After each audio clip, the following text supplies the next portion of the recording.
Hello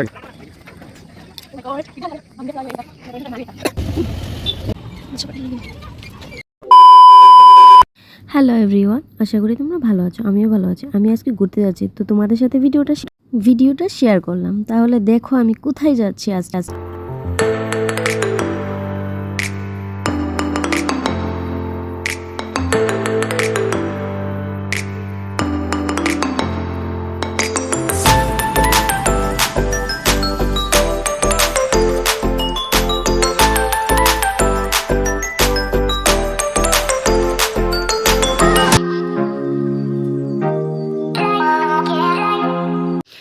যারা যারা এই রাস্তাটা দেখে চিনতে পারছো যে এটা কোথায় যাওয়ার রাস্তা, সবাই কমেন্ট করে বলো। এটা হচ্ছে আমাদের উদয়পুরের 3 মন্দির। দেখো খুব সুন্দর।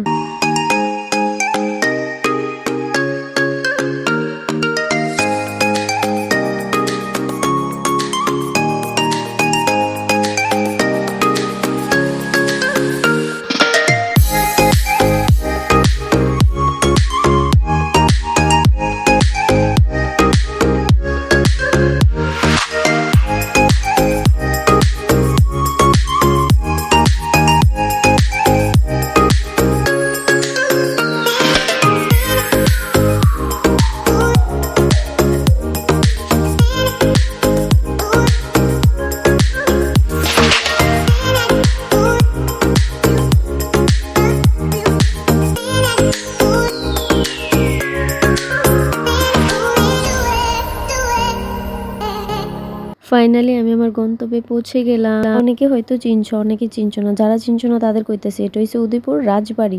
চলো তোমাদেরকে উদয়পুর রাজবাড়িটা ঘুরে দেখাই। যখন ত্রিপুরা রাজত্বকাল ছিল তখন রবীন্দ্রনাথ ত্রিপুরার রাজবাড়িতে এসেছিল।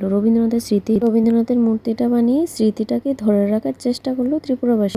আমরা টাইম মতো পৌঁছতে পারি না, তার জন্য রাজবাড়ি বন্ধ হয়ে গেল। তাই আমি বাইরে থেকেই তোমাদেরকে দেখাবার চেষ্টা করলাম। রাজবাড়ি তো বন্ধ হয়ে গেল, তো ভাবলাম যে আমি একটু ঘুরি, তোমাদেরকেও ঘুরে একটু দেখাই। তো দেখো আমি এখন যাব রাজবাড়িতে যে পুরান মন্দির আছে, ওই মন্দিরে, মা ভুবনেশ্বরী মন্দির। এটা হচ্ছে মা ভুবনেশ্বরী মন্দির।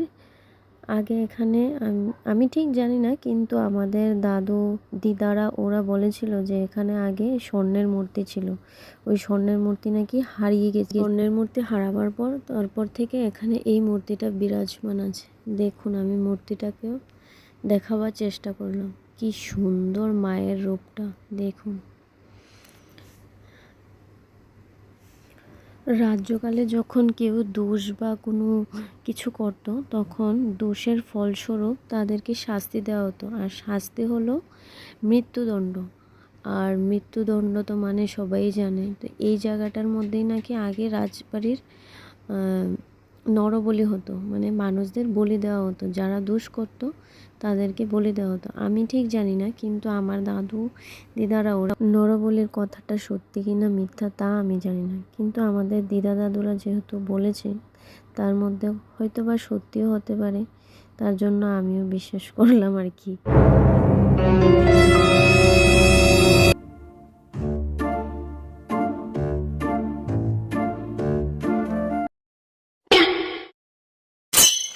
তারপর আবার ঘুরে ফিরে দারোয়ানকে বললাম যে ভাই আমরা একটু ভেতরে যেতে পারবো কি? ও বলল না না, টাইম তো শেষ, 5টার পরে টাইম শেষ হয়ে যায়। তারপরে ঘুরে আমি আরেকটা গেট ছিল ওইখান দিয়ে আসলাম। আসার পর দেখি এই গেটটাও তালা। তারপর বাইরে থেকে একটু ভিডিওটা করার চেষ্টা করলাম। এটা হচ্ছে উদয়পুর রাজবাড়ির রাজমহলটা।